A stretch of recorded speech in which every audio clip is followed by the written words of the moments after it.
At 2 p.m. on the final day of business for the music industry in 2022, Grammy-nominated trio The Record Company was told they were dropped from their label. Now, what came as rejection was turned to renewal, and today the band is under new representation and celebrating the release of their new full-length offering, the fourth album. Did I mention they're coming to the Vogue in Indy this month? With more on the exciting time is lead vocalist with The Record Company, Chris Voss. Thanks for being here, man. My pleasure. Thank you for having me. So since forming in 2011, had you guys ever experienced a more emotional time, professionally speaking, than that time frame? I think as artists, you have to be highly tuned into the emotional component of your life.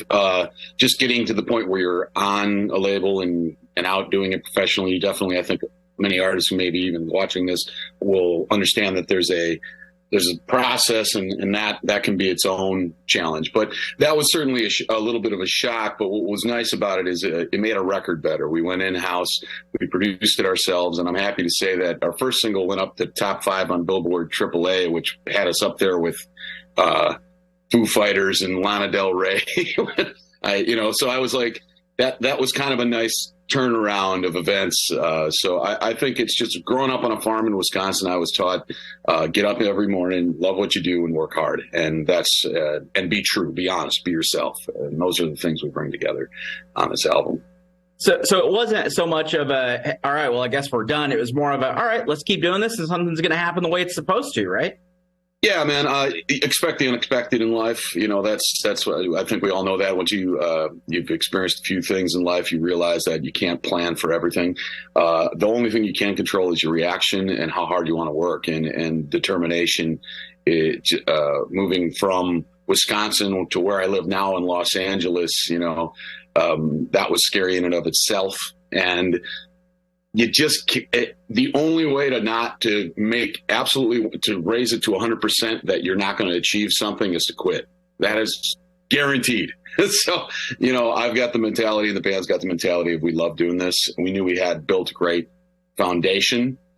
We had 3 successful records, and now we're on to our 4th. So You, Alex, and Mark have been in massive arenas supporting the likes of John Mayer, Bob Seger. But your stop in Indy is a smaller venue. The Vogue is a little more intimate. So what's that like, figuring out how to kind of play that, especially when you're giving people something that's so true to who you are in your music? Small venues are great because they offer a very intimate connection. You build a relationship with the crowd really easily because you can see them. You can see all of them. Whereas if you're, we played with John or Bob or some of these bigger artists, bigger festivals, if you're at Madison Square Garden, you still can only build a relationship with like the first handful of people, and then you have more of a sense of the rest of the place. But it's so big, I love playing small rooms. I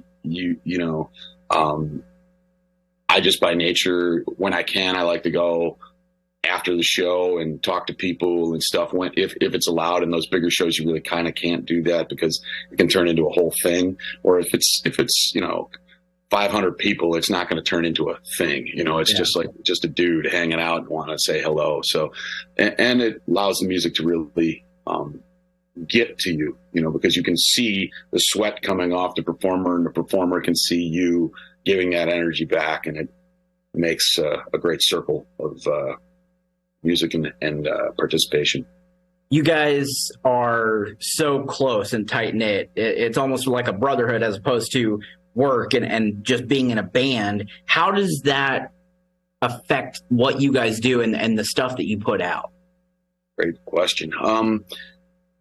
The closeness is when you're that close, it allows you to be very honest, and honesty can be with each other artistically and in business and in everything you do.